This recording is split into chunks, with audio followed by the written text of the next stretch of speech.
Voice of south நேயர்களுக்கு வணக்கம். இந்த நேர்காணலில் நாம் சிந்திக்கிருப்பவர் வழக்கறிஞர் திரு இளங்கோவன் அவர்கள். வணக்கம் சார். வணக்கம். எதிர்க்கட்சி தலைவராக திரு ராகுல் காந்தி தேர்ந்தெடுக்கப்பட்டிருக்காரு. அதிகாரப்பூர்வ தகவல் வெளியாயிருக்கு நேற்று இரவு. மாணவர் அணி, இளைஞர் அணி, அதன் பிறகு காங்கிரஸ் கட்சியினுடைய துணைத் தலைவர், காங்கிரஸ் கட்சியினுடைய அகில இந்திய தலைவர், இப்போது எதிர்க்கட்சி தலைவர். எப்படி பார்க்கிறீங்க ராகுல் காந்தியினுடைய அடுத்த கட்ட நகர்வு? குறிப்பா அவர் எந்தவித அரசு பொறுப்புகள்லையும் ஏற்காம இருக்காரு, தவிர்க்கிறாரு அப்படின்ற ஒரு குற்றச்சாட்டு முன்வைக்கப்பட்டுட்டே இருந்துச்சு. அதற்கெல்லாம் ஒரு முற்றுப்புள்ளி வைத்திருக்கிறார் ராகுல் காந்தி. எப்படி பார்க்கிறீங்க? அடிப்படையான ஒரு விஷயம் பார்த்தோம்னா, ராகுல் காந்தி போன்றவர்களுக்கு அரசியலில் பங்கு பெறுவதற்கு எந்த அளவிற்கு ஒரு வாய்ப்பு இருக்கிறதோ அந்த அளவிற்கு எதிர்ப்பும் இருக்கு. நீங்க தான் அரசியல் செய்யணுமா, உங்க குடும்பம் தான் அரசியல் செய்யணுமா, உங்க அப்பா, உங்க தாத்தா, உங்க பாட்டி, உங்க முப்பாட்டன், வேற யாருமே தலைவராக இயலாதா? இப்படிப்பட்ட கேள்விகளுக்கு இடையில தான் ராகுல் காந்தி அரசியலில் பயணிக்க தொடங்குகிறார். ராகுல் காந்தியினுடைய தந்தையார் கொல்லப்பட்ட பொழுது அவர் ஒரு சிறுவன். ஸோ இவர்கள் சொல்வது மாதிரி, ஒரு குறைபாடு சொல்வது மாதிரி, தொடர்ச்சியாக ஒரே குடும்பம்தான் அரசியலில் இயங்குகிறது அல்லது பதவியை அனுபவிக்கிறது என்பது கிடையாது.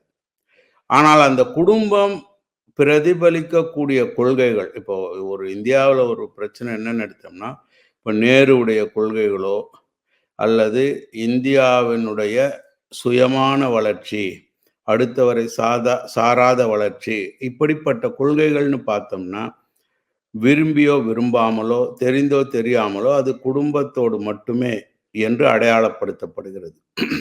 உதாரணமாக ராஜீவ்காந்தி அவர்கள் கொல்லப்பட்ட பிறகு நரசிம்மராவ் அவர்களை காங்கிரஸ் தலைவராக தேர்ந்தெடுக்கிறது.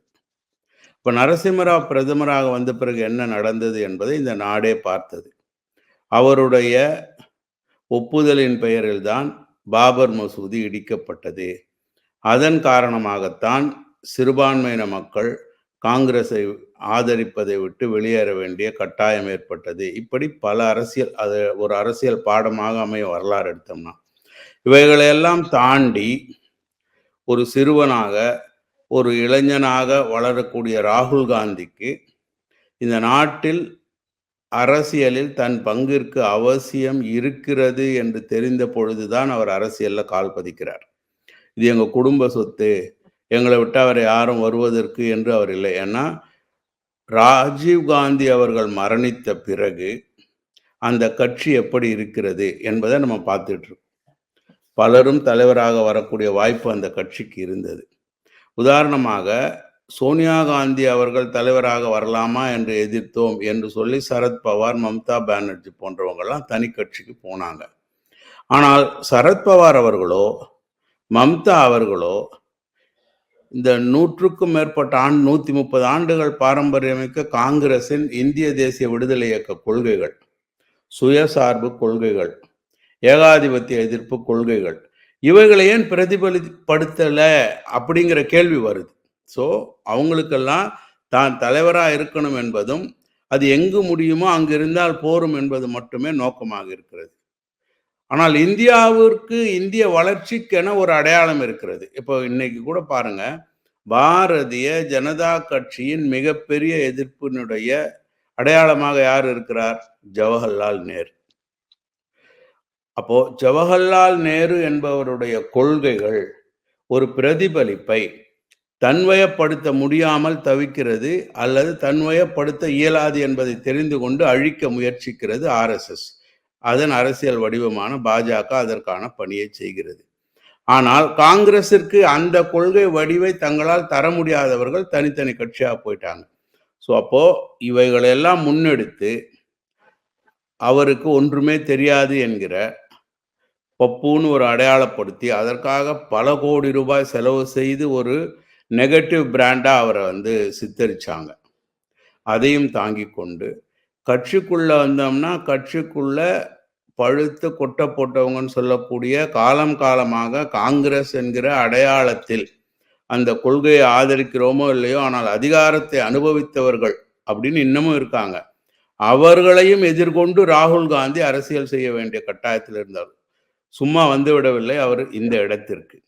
சோ அவருடைய நீங்க சொல்றது அந்த இடத்திற்கு எதிர்க்கட்சி தலைவர் என்கிற அரசியலமைப்பு பதவியிற்கு அவர் தகுதியானவர் அப்படின்னு நீங்க சொல்றத புரிஞ்சுக்க முடியுது.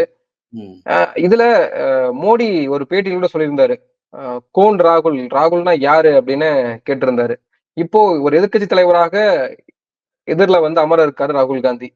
அப்போ என்ன மாதிரியான நெருக்கடி ராகுல் காந்தியால மோடிக்கு இருக்கும்னு நினைக்கிறீங்க? ராகுல் காந்தியால மோடிக்கு ஏற்கனவே நெருக்கடி தொடங்கிவிட்டது. அந்த நெருக்கடி தொடங்கியது தான் கடந்த மக்களவையிலேயே நம்ம பார்த்தோம். ஒரு உருப்படாத ஒரு வழக்கு, பொய்யான ஒரு வழக்கு அல்லது தகுதியற்ற ஒரு வழக்கிற்கு தண்டனை என்பதை குஜராத் நீதிமன்றம் வழங்கி, அதற்கு மேல்முறையீடு சென்று இப்படிப்பட்ட விஷயங்களில் இந்தியாவே கண்டிராத உச்சபட்ச தண்டனையாக அவதூறு வழக்குக்கு 2 வருஷம் கொடுத்து அவருடைய பதவியை பறித்த அடுத்த நிமிடமே அவருக்கு வீடு இல்லாமல் செய்து என்று யார் இந்த ராகுல் என்று கேட்டவருக்கு இந்த ராகுலால் எனக்கு தூக்கம் இல்லை என்பதை தனது செயல்களால் தெரிவித்தவர் தான் மோடி அவர்கள். அதனுடைய தோல்வியினுடைய இரக்கத்தை இப்போ அவர் பார்த்து கொண்டிருக்கிறார். தான் 400க்கு செல்வேன் என்பவர் 250 கூட தொட முடியாத ஒரு நிலைக்கு காரணம் யார் அந்த ராகுல் என்று கேட்ட ராகுல் என்பது அவருக்கு தெரிகிறது.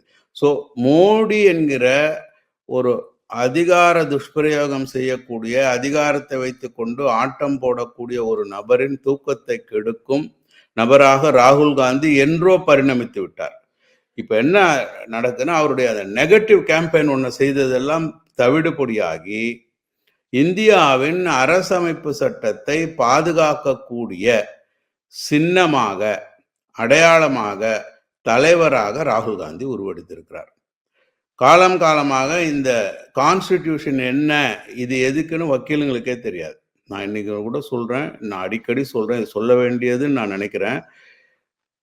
ஒரு ஜாமீன் எடுக்கிறோம் அப்படின்னா அதற்கும் கான்ஸ்டிடியூஷனுக்கும் தொடர்பில்லை என்பது போல வழக்கறிஞர்கள் நடந்து கொண்டிருக்கிறார். சமீபத்தில் கூட ஒரு 2-3 நாளைக்கு முன் நீதிமன்றத்தில் நீதிபதி ஆனந்த் வெங்கடேஷ் அவர்கள் ஒரு வக்கீல் கிட்ட பலமுறை சொல்றேன், நீங்க கேட்க மாட்டேங்கிறீங்க. Why do you say I beg to submit? ஏன் பெக் பண்றீங்க கோர்ட்ல? உரிமைக்காக வந்திருக்கீங்க, நீதிமன்றம் சொன்னா கூட கேட்க மாட்டேங்கிறீங்களே, ஏன் வழக்கறிஞர்கள் இந்த நிலைமையில பிச்சை எடுக்கிறவங்களா மாறிவிட்டீர்கள் என்றே கேட்டார். பெட்டிஷனே எழுதுவாங்க, ஐ பெக் டு சப்மிட் அப்படின்னு. இதெல்லாம் யார் சொல்லி கொடுக்குறாங்க, எப்படி பழகுறாங்கன்னு இல்லை. ஒரு அரசமைப்பு சட்டத்தின் உரிமை, சட்டம் இப்படி இருக்கிறது, இந்த நிர்வாகம் அந்த சட்டத்தை இப்படி மீறி இருக்கிறது என்பதை நீதிமன்றத்திற்கு எடுத்து காட்டக்கூடிய ஒரு செயல்தான் வழக்கறிஞரோட செயல்.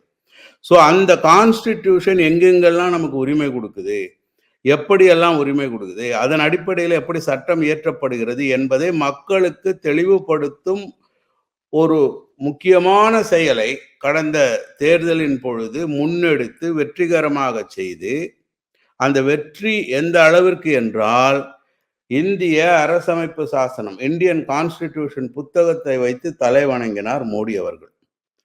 இந்திய அரசியலமைப்பு சட்டகம், அந்த கான்ஸ்டிடியூஷன் புக் அப்படின்றது அது தேர்தல் காலத்துல அது ஒரு ரோல் பிளே பண்ணிருக்குன்னு நினைக்கிறீங்களா? 1000 பங்கு பிளே பண்ணிருக்கு. 1000 ஏன்னா நீங்க RSS பல்வேறு இதழ்கள் வருது, ஆன்லைன்ல வருது, பிரிண்டட்ல வருது. அதெல்லாம் படிச்சு பார்த்தீங்கன்னா, உத்தரப்பிரதேசம், பீகார் போன்ற இடங்களில் இந்திய அரசமைப்பை திருத்தி விடுவார்கள். அவ்வாறு திருத்தும் பொழுது பிற்படுத்தப்பட்ட, தாழ்த்தப்பட்ட மக்களுக்கான ஒதுக்கீடை இல்லாமல் செய்து விடுவார்கள் என்கிற பிரச்சாரம் எடுபட்டு விட்டது. அதற்கான எதிர் பிரச்சாரத்தை நாம் செய்யாமல் தோற்றுவிட்டோம் என்பதை வெளிப்படையாக எழுதுறாங்க. அப்படிப்பட்ட பிரச்சாரத்தை உத்தரப்பிரதேசத்தில் வெற்றிகரமாக செய்ய முடிந்தது காங்கிரஸ் அணியால், இந்தியா கூட்டணியால். ஆனால் பீகாரில் அதை நாம் வென்று விட்டோம் அப்படின்னு அவங்க சொல்றாங்க. ஏன்னா பாஸ்வானுடைய மகன் சிராக் பாஸ்வான், மாஞ்சி இப்படி போன்ற தலித் தலைவர்களை வைத்து நம்ம அதை கவுண்டர் பண்ணிட்டோம். எனவே அதே மாதிரி நிதிஷ்குமாரை வைத்தும் அதை கவுண்டர் பண்ணிட்டோம், பிற்படுத்தப்பட்ட மக்களுக்கு அந்த ஆபத்து இல்லைன்னு சொல்லி. ஆனால் உத்தரப்பிரதேசத்தில் தோற்றுவிட்டோம் என்று அவங்க அனாலிசிஸ் எழுதுறாங்க RSS காரங்க. அதனாலதான் மோடி இந்தியன் கான்ஸ்டிடியூஷன் புக்கை கும்பிடுறார். இதுவரைக்கும் கும்பிட்டதா நீங்க பார்த்துருக்கீங்களா? இல்லை. அந்த கான்ஸ்டிடியூஷன் எப்படி உருவாச்சு என்பதனுடைய வரலாறை யாராவது படிச்சு காட்டியிருக்காங்களா? இல்ல. கான்ஸ்டிடியூஷன் நெருக்கடி நிலை வந்தது. எனவே அது கான்ஸ்டிடியூஷனுக்கு எதிராக இந்திரா காந்தி செயல்பட்டார்கள், காங்கிரஸ் இருந்தது என்கிற பிரச்சாரத்தை முன்னெடுக்கிறார்கள் மோடியும், தமிழ்நாட்டின் ஆளுநர் அவர்களும். ஆனால் அந்த கான்ஸ்டிடியூஷனுக்கு இன்னைக்கு முக்கியத்துவம் சொல்லவர்கள் எந்த அளவுக்கு கான்ஸ்டிடியூஷனை மீறி கொண்டு வருகிறார்கள் என்பதை மக்களிடம் எடுத்து சொல்லிதான் இன்றைக்கு இந்தியா கூட்டணி தனது வெற்றியை நிலைநாட்டியது. இப்போ மோடியினுடைய ராகுல் காந்தி இப்ப நீங்க சொல்றது போல ராகுல் காந்தி அரசியலமைப்பு சட்ட புத்தகத்தை வந்து மக்களிடம் கொண்டு போய் சேர்த்திருக்காரு, அதனுடைய பிரச்சாரம் ஈடுபட்டிருக்கு அப்படின்ற பட்சத்துல இப்போ அவர் பல கேள்விகள் இந்த ஆட்சி தொடங்கிய உடனே வந்து பல கேள்விகளை முன்னெடுத்திருந்தாரு, கேட்டிருந்தாரு. ஆனால் அதற்கெல்லாம் என்ன ரெஸ்பான்ஸ் இருந்திருக்கு, எதிர் தரப்புல இருந்து ஆளும் தரப்புல இருந்து என்ன ரெஸ்பான்ஸ் இருந்திருக்கு அப்படின்றது ஒரு கேள்வியாகவும் இருக்கு. அதுக்கு அவர்கள் செவி கொடுத்து கேட்டிருக்காங்களா, அதை பற்றி விவாதித்திருக்கார்களா அப்படின்ற ஒரு கேள்வி இருக்கு. திரும்பியும் அதே பாணியைத்தான் மோடி கையாளுறாரா அப்படின்றது ஒரு சந்தேகமாவும் இருக்கு. அப்போ அதை எப்படி நீங்க எடுத்துக்கிறீங்க? அது வந்து நம்மகிட்ட இருக்கு, மக்கள்கிட்ட இருக்கு, ராகுல் காந்தியோட கட்சிகிட்ட இருக்கு, ராகுல் காந்தியோட கூட்டணி கட்சிகிட்ட. என்னன்னா, ஒரு தலைவர் ஒரு ஒரு ஒரு முக்கியமான விஷயத்தை ஃபோக்கஸ் தான் செய்ய முடியும். உதாரணமாக இந்தியன் கான்ஸ்டிடியூஷனுடைய புத்தகத்தை வைத்துக்கொண்டு மக்களவை உறுப்பினர்கள் பதவியேற்றார்கள். இது ஒரு விளையாட்டாக இந்த பேட்ச் குத்திக்கிற மாதிரி ஒரு ஒரு ஒரு அரசியல் செய்து விட்டோம் என்று வீட்டுக்கு போய் தூங்குற மக்களவை உறுப்பினர்களாக இருந்தால் ராகுல் காந்தியினுடைய குரலுக்கு மோடி பதில் சொல்ல மாட்டார். பாரதிய ஜனதா கட்சி அசையாது. ஒவ்வொரு மக்களவை உறுப்பினரும் இந்த கான்ஸ்டிடியூஷனுடைய பலம் என்ன, மக்களுடைய பலம் என்ன, அது எவ்வாறு அதிகார துஷ்பிரயோகத்தில் இயங்குகிறது என்பதை எடுத்து சொல்லுகிறார் ராகுல் காந்தி என்பதை மக்களிடம் எடுத்து சொல்ல வேண்டும். இதுல வந்து இப்போ தமிழ்நாட்டிலிருந்து 40 பாராளுமன்ற உறுப்பினர்கள் தெரிவு செய்யப்பட்டாங்க. ஆனால் அதில் ஒரே ஒரு பாராளுமன்ற உறுப்பினர் தான், சசிகாந்த் செந்தில் அவர்கள் தான் தெரிவு செய்யப்பட்ட பிறகு ஒரு அரசியல் காரணத்தை மையப்படுத்தி ஒரு பத்திரிகையாளர் சந்திப்பை நடத்துறார். இந்த விஷயத்தை 40 எம்பியும் செய்யணும் என்பதுதான் ராகுல் காந்தியின் வெற்றியாக அமையும். அப்படி இல்லாமல் ராகுல் காந்தியினுடைய விளம்பரம், ராகுல் காந்தியினுடைய பாப்புலாரிட்டி, ராகுல் காந்தியினுடைய தலைமைத்துவத்தை பாராட்டி கொண்டு அதன் மூலமாக இப்ப வந்து எதிர்கட்சி தலைவராக யார் வந்திருந்தாலும் அந்த அவர்களுடைய கேள்விக்கு பதில் கிடைத்திருக்கும், இல்ல வந்து அது ஒரு முக்கியத்துவம் பெறும். எதிர்கட்சி தலைவராகவே கேட்கிறாரு அப்படின்னு. இப்போ ராகுல் காந்தி அந்த பொசிஷனுக்கு வராரு, எதிர்கட்சி தலைவராக ஆகுறாரு, அவர் கேட்கிற கேள்விகள் முக்கியத்துவம் பெறுமா, இல்ல எப்போதும் போலதான் இருக்குமா அப்படின்றது தெரியல. இப்போ ராகுல் காந்தி வரதுனால என்ன முக்கியத்துவம் பெறுதுன்னு நினைக்கிறீங்க அந்த எதிர்கட்சி தலைவர் பொறுப்பு அப்படின்றது? ராகுல் காந்தி வருவதனால் பல விஷயங்கள் தெரியுது. ஏன்னா ராகுல் ஒரு அரசியல் சித்தாந்தத்தை மக்கள் மத்தியில் எடுத்து சென்றிருக்கிறார். RSS என்கிற இயக்கம் இந்திய குடியரசிற்கு எதிரான இயக்கம். அந்த இயக்கம் அரசியலில் ஈடுபட்டு பல்வேறு விதமான நிர்வாகத்தில் தலையிட்டு இந்தியாவை அழித்து கொண்டிருக்கிறது. அந்த இயக்கம் அழிக்கப்பட வேண்டும்னு ஒரு கருத்து சொன்னவர் ராகுல் காந்தி. இதுவரைக்கும் நீங்க பாத்தீங்கன்னா சோனியா காந்தி அதை ஒரு நாள் கூட சொல்லியிருக்க மாட்டாங்க. வேறு எந்த அரசியல் தலைவரும் அதை இன்னைக்கு வரைக்கும் சொன்னது கிடையாது. மம்தா பானர்ஜி சொல்லியிருக்க மாட்டாங்க, சரத்பவார் சொல்லியிருக்க மாட்டார். ஸோ எதுக்கு இதை நீங்க வெளிப்படையா பாக்குறீங்க அப்படின்னா, அவர் ஒரு அரசியலை வெளிப்படுத்துறார், மக்களுக்கு சொல்றார். இப்படி ரெண்டாவது, மக்கள் மத்தியில் நேரடியாக சென்று அவர் மீது வச்ச குற்றச்சாட்டு என்ன, பிஜேபி அவர் ஒரு இளவரசர் அப்படின்னு. அவர் இளவரசராக நீங்க சொன்னாலும், அதாவது ஆளும் தகுதி உள்ள இளவரசர் என்று நீங்களே ஏற்றுக்கொண்டாலும், அவர் அரண்மனையில் இருந்து கொண்டு அப்படியே பதவியில் வரக்கூடிய தலைவனாக இன்னைக்கு வரைக்கும் இல்லை. எந்த பதவி, அதுதான் நீங்க சொன்னீங்க, எந்த அரச பதவியும் ஏற்க மாட்டேன் என்றே வராருன்னா, மக்கள் மத்தியில் சென்று மக்களால் தான் அடையாளப்படுத்தப்பட்டு தன்னை மக்கள் நேரடியாக ஏற்றுக்கொள்ள வேண்டும் அப்படிங்கிறதில் அவர் வென்றுதான் இன்றைக்கு எதிர்கட்சி தலைவராக அமர்ந்திருக்கிறார். இப்போ பல்வேறு இடங்கள்ல பார்த்தீங்கன்னா ஆளுங்கட்சியில் உள்ள அடுத்த வாரிசுகளை அடுத்த முறை உடனே பதவியில் அமர்த்தி விட்டு அவர் வாழ்க இவர் வாழ்கன்னு சொல்றதை நீங்க பாக்குறீங்க. இந்த பாராளுமன்றத்தில் கூட சில தமிழ்நாடு உறுப்பினர்கள், சில தமிழ்நாட்டு தலைவர்கள் வாழ்க என்று பாராளுமன்றத்தில் முழக்கம் வைக்கிறாங்க. ஸோ இப்படிப்பட்ட ஒரு தவறான ஒரு ஒரு விஷயங்கள் நடந்து கொண்டிருக்கக்கூடிய ஜனநாயக அமைப்பில் ஒரு கொள்கையை முன்வைத்து மக்களிடம் சென்று மக்களிடம் தன் கொள்கையை சொல்லி அதன் மூலம் வென்று பாராளுமன்றத்தில் எதிர்கட்சி தலைவராக அமர்ந்திருக்கிறார் ராகுல் காந்தி அவர்கள். இது இந்தியாவுக்கு ஒரு நம்பிக்கை, இந்திய ஜனநாயகத்திற்கு ஒரு வெற்றி, இந்திய ஜனநாயகத்திற்கு ஒரு நம்பிக்கை. இப்போ ராகுல் காந்தி அவர்களின் பாராளுமன்ற உரைக்கு பதில் சொல்ல கடமைப்பட்டவராகத்தான் பிரதமர் இருக்கிறார். அதிலிருந்து தப்பி ஓடினால் அவர் அந்த பதவியிலிருந்தே ஓட வேண்டிய நிலையை ராகுல் காந்தி ஏற்படுத்துவார் அப்படிதான் நான் நினைக்கிறேன். இப்போ சபாநாயகர் தேர்தலை பொறுத்த வரைக்கும் ஒரு ஒருமித்த கருத்தோட தான் எப்பயுமே சபாநாயகர் நியமனம் செய்யப்படுவாரு. ஆனால் இப்போது அப்படி ஒரு முடிவு எட்டப்படல. அதனால தேர்தல் நடைபெற இருக்கு. பலருமே சொல்றாங்க இந்திய வரலாற்றுல சபாநாயகர் தேர்தல் முறைமுறையா நடைபெற இருக்கு அப்படின்னு சொல்றாங்க. இதுல கொடிக்குனில் சுரேஷ் மற்றும் பிஜேபி தரப்புல இருந்து ஓம் பிர்லா அதே சபாநாயகர். இப்போ எப்படி இருக்க போகுது இந்த தேர்தல்? மேக்சிமம் மெஜாரிட்டி அப்படின்றது ஓம் பிர்லா கிட்ட தான் இருக்க போகுது. ஓம் பிர்லா தான் மீண்டும் சபாநாயகராக தேர்வு செய்யப்படுவதற்கு வாய்ப்புகள் அதிகமா இருக்கு. அப்படி இருக்கும் பட்சத்தில் ஏதோ அதிசயமாகத்தான் ஏதாவது நிகழ்ந்தால், ஓட்டு மாறினால் கொடிக்குனில் சுரேஷ் வருவதற்கான வாய்ப்புகள் இருக்கு. அப்படி இருக்கும் பட்சத்துல இந்த தேர்தல் ஏன் முக்கியத்துவம் பெறுது? மேக்சிமம் ஓம் பிர்லா தான் வருவதற்கான வாய்ப்புகள் இருந்தும் ஏன் எதிர்க்கட்சிகள் இந்த தேர்தல் நடத்தணும்னு நினைக்கிறாங்க? நீங்க எப்படி அதை புரிஞ்சுக்கிறீங்க? சபாநாயகர் பொறுப்பு என்பது பதவி என்பதை விட பொறுப்புன்னு சொல்லுவோம். சபாநாயகராக ஒருவர் பணியாற்றுகிறார் என்றால் அது மிகப்பெரிய கடமை. நீங்கள் எந்த கட்சியிலிருந்து தெரிவு செய்யப்பட்டிருந்தாலும் சபாநாயகர் என்று தெரிவு செய்யப்பட்ட பிறகு நீங்கள் கட்சிக்கு அப்பாற்பட்ட நபராக இயங்குகிறீர்கள். அப்படிதான் இந்த அரசமைப்பு சட்டம் உங்களுக்கு மரியாதை கொடுக்குது. நீங்க கட்சியை தாண்டிடுறீங்க. ஜனாதிபதி போல நீங்க கட்சி எந்த கட்சி மூலமாக நீங்கள் ஜனாதிபதியா தெரிவு செய்யப்படுறீங்கன்னு இல்லை, எல்லா கட்சிகளையும் தாண்டிய குடும்ப தலைவர் போன்று இந்திய குடியரசுத் தலைவராக ஜனாதிபதி வருவது போலதான் சபாநாயகர் என்பவரும், அது அசம்பிளியா இருக்கட்டும் பார்லிமெண்டா இருக்கட்டும். ஆனால் இந்த ஜனநாயகத்தின் ஒரு மரபு என்னன்னா எதிர்கட்சிகளுக்கும் ஒரு அங்கத்துவம் தருவது. அப்ப சபாநாயகர் என்பதை பெரும்பான்மையான கட்சிகளிலிருந்து ஒருவர் தெரிவு செய்யப்பட்டால் எதிர்கட்சிகள் சார்பாக துணை சபாநாயகர் என்பதை தெரிவு செய்வது என்பது ஒரு மரபு. இதை காங்கிரஸ் ஆட்சியில் இருந்த வரைக்கும் கடைபிடித்து வந்தது. ஆனால் பாரதிய ஜனதா கட்சி ஆட்சிக்கு வந்த 10 ஆண்டுகளில் சபாநாயகர் மற்றும் துணை சபாநாயகர் என்பதை தாங்களே வைத்துக் கொண்டிருக்கிறார்கள். இப்படி வைத்துக் கொண்டிருப்பது ஒன்று மரபு மீறிய செயல். மரபு என்பது சட்டம் இல்லைதான், ஆனால் ஒரு மரியாதையான ஒரு விஷயம், ஒரு பெருந்தன்மையான ஒரு விஷயம். அந்த பெருந்தன்மை எங்களுக்கு இல்லை, எல்லாவற்றையும் நாங்களே வைத்துக் கொள்வோம் என்று சொல்லி எப்படிப்பட்ட அராஜகத்தை மக்களவையில் கட்டவிழ்த்து விட்டார்கள் என்பதை சென்ற மக்களவை நமக்கு காட்டியது. மஹுவா மைத்ராவை பதவியில் இருந்து எடுத்தது, பல எம்பிக்களை 100க்கும் மேற்பட்ட எம்பிக்களை சஸ்பெண்ட் பண்ணது, அதில் 58 பேர் திரும்பவும் உட்கார்ந்து இருக்காங்க. அதே ஓம் பிர்லா முன்னாடி பதவி ஏற்கிறாங்க. ஸோ இப்போ எதிர்கட்சிகள் என்ன சொல்ல வர்றாங்கன்னா, மரபு மீறுகிறீர்கள், அதிகார துஷ்பிரயோகம் செய்கிறீர்கள், இப்படிப்பட்ட கருத்துக்களை மக்களிடம் எடுத்து சொல்லுவதற்காகத்தான் இந்த தேர்தல்.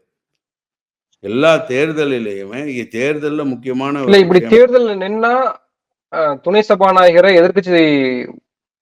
எதிர்கட்சிகளுக்கு ஒதுக்கிடுவாங்க அப்படின்ற ஒரு எண்ணம் ஏற்பட்டிருக்கா? அப்படி அதுக்கான வாய்ப்புகள் இருக்கா? அப்படி வாய்ப்பும் கிடையாது. பாரதிய ஜனதா கட்சி அதை செய்யவும் செய்யாது. பாரதிய ஜனதா கட்சி ஒரு பதவி என்றால் அனைத்தையும் தான் எடுத்துக்கொண்டு அதில் RSSனுடைய கருத்துக்களை எவ்வாறு திணிப்பது என்பதில் தான் முழுமூச்சா செயல்படுவாங்க. ஆனால் பாராளுமன்ற மரபுகளை மீறுகிறார்கள் என்பதை ஒரு பதிவாக எடுத்து சொல்லுவதற்கு இந்த தேர்தல் பயன்படுகிறது. இந்திய வரலாற்றிலேயே மக்களவை சபாநாயகருக்கு தேர்தல் நடந்தது இல்லை அப்படின்னு. ஏன்னா அந்த மக்களவை சபாநாயகர் என்பது எப்படியெல்லாம் தமிழ்நாடு அரசியலில் விளையாடியது என்பதையும் நம்ம அனைத்து இந்திய அண்ணா ஜெயலலிதாவுக்கு பிற்பட்ட அனைத்து இந்திய அண்ணா திராவிட முன்னேற்ற கழக ஆட்சி காலத்தில் பார்த்தோம். எப்படி தகுதி இழக்க செய்கிறார்கள், தகுதி பெற செய்கிறார்கள் என்பதையெல்லாம். ஸோ ஒரு சபாநாயகர் என்பவருக்கு அப்படிப்பட்ட ஜனநாயக கடமை இருக்கிறது. ஆனால் பாரதிய ஜனதா கட்சி போன்ற ஒற்றை ஆட்சி கொள்கை, அதாவது ஜனநாயகத்தில் மல்டி டைமென்ஷன் இருக்கும், அனைவரையும் ஒருங்கிணைத்து ஒரு நோக்கத்திற்கு கொண்டு செல்லணும். ஆனா பாரதிய ஜனதா கட்சி ஒரு நாடு ஒரு தேர்தல் ஒரு மதம் இப்படிப்பட்ட ஒரே மொழி என்று சொல்லக்கூடியவர்களுக்கு ஜனநாயகத்தன்மை கிடையாது. அவர்கள் எங்கும் தன்னை ஸ்தாபிக்க தான் பார்ப்பாங்க, தன்னை நிலைநிறுத்த தான் பார்ப்பாங்க. ஆனால் இந்திய வரலாற்றில் ஏன் இந்த முறை சபாநாயகருக்கு தேர்தல் நடந்தது என்று பிற்காலத்தில் ஒரு ஆராய்ச்சி ஜனநாயகத்தை பற்றி நடக்கும் பொழுது, இந்திய பாராளுமன்ற மரபுகளை பற்றி, சட்டங்களை பற்றி நடக்கும் பொழுது தெரிய வரும். பாரதிய ஜனதா கட்சி எப்படி ஒரு தவறான ஆட்சி முறையை நடத்தியது, அதற்காக எதிர்க்கட்சிகள் இந்த நிலையை எடுத்தார்கள் என்பது பதிவாகும்.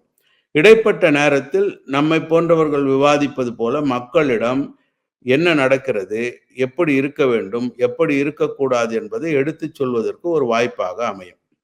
ஆனால் இது எடுத்துச் சொல்லுவது என்பது ஒவ்வொரு கட்சிக்காரர்களின் கடமை, ஒவ்வொரு பாராளுமன்ற உறுப்பினரின் கடமையும் கூட.